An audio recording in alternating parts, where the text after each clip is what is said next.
بھارت کے غیر قانونی زیر قبضہ جموں کشمیر کے ضلع کلگام میں ایک حملے میں 3 بھارتی فوجی ہلاک ہو گئے ہیں۔ بھارتی فوج کی 34 راشٹر رائفلز کے اہلکاروں کو ضلع کے علاقے ہالان میں محاصرے اور تلاشی کی کارروائی کے دوران ایک حملے میں شدید زخمی کر دیا گیا تھا۔ بعد ازاں وہ سری نگر کے فوجی ہسپتال میں دم توڑ گئے۔ کنٹرول لائن کے دونوں اطراف پاکستان اور پوری دنیا میں کشمیریوں نے یوم استحصال منایا، جس کا مقصد بھارت اور دنیا کو یہ پیغام دینا تھا کہ وہ نریندر مودی کی ہندوتوا بھارتی حکومت کے 5 اگست 2019 کے غیر قانونی اقدام کو مسترد کرتے ہیں۔ مودی حکومت نے 2019 میں 5 اگست کو اقوام متحدہ کی قراردادوں اور بین الاقوامی قوانین کی سنگین خلاف ورزی کرتے ہوئے مقبوضہ جموں کشمیر کی خصوصی حیثیت کو منسوخ کر کے اس کا فوجی محاصرہ کر لیا تھا۔ قابض بھارتی انتظامیہ نے لوگوں کو بھارت مخالف مظاہروں سے روکنے کے لیے سری نگر اور مقبوضہ کشمیر کے دیگر شہروں اور قصبوں میں بڑی تعداد میں بھارتی فوجی اور پولیس اہلکار تعینات کیے تھے۔ بھارتی فورسز کے اہلکاروں کی بھاری موجودگی کے باوجود لوگوں نے اس دن کو یوم سیاہ کے طور پر منانے کے لیے سری نگر اور دیگر علاقوں میں سیاہ پرچم لہرائے۔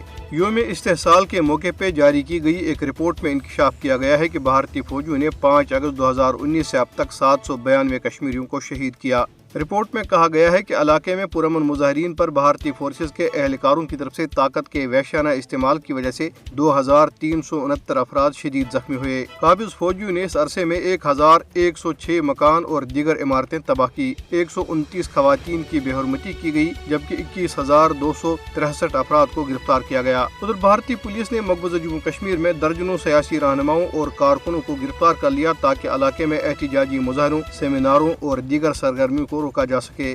پیپلز ڈیموکریٹک پارٹی کی سربراہ محبوبہ مفتی نے ایک ٹویٹ میں کہا ہے کہ انہیں گھر میں نظر بند کر دیا گیا ہے۔ ادھر سری نگر میں پی ڈی پی اور نیشنل کانفرنس کے دفاتر کی طرف جانے والی سڑکوں کو بھی سیل کر دیا گیا تھا۔ یونائیٹڈ پیس الائنس نے جموں شہر میں ایک احتجاجی مظاہرہ کیا، جس میں بھارتی سپریم کورٹ سے کشمیری عوام کے سیاسی اور جمہوری حقوق کی بحالی کی اپیل کی گئی۔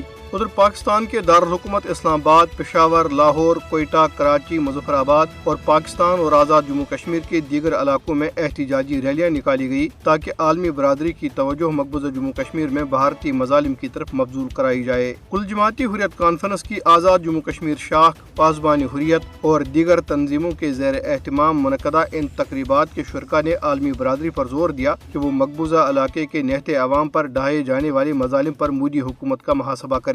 لندن، برمنگھم، برسلز اور کینیڈا سمیت دنیا کے مختلف شہروں میں سیمینارز، ویبناروں، کانفرنسوں اور احتجاجی مظاہروں سمیت مختلف پروگرام منعقد کیے گئے، جن میں مقبوضہ جموں کشمیر کے لوگوں کی حالت زار کو اجاگر کیا گیا، جو گزشتہ کئی دہائیوں سے بدترین بھارتی ریاستی دہشت گردی کا سامنا کر رہے ہیں۔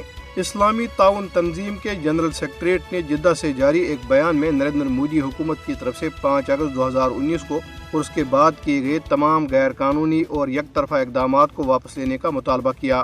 تنظیم نے عالمی برادری پر بھی زور دیا کہ وہ تنازع کشمیر کو اقوام متحدہ کی سلامتی کونسل کی متعلقہ قراردادوں کے مطابق حل کرانے کے لیے ٹھوس اقدامات کرے۔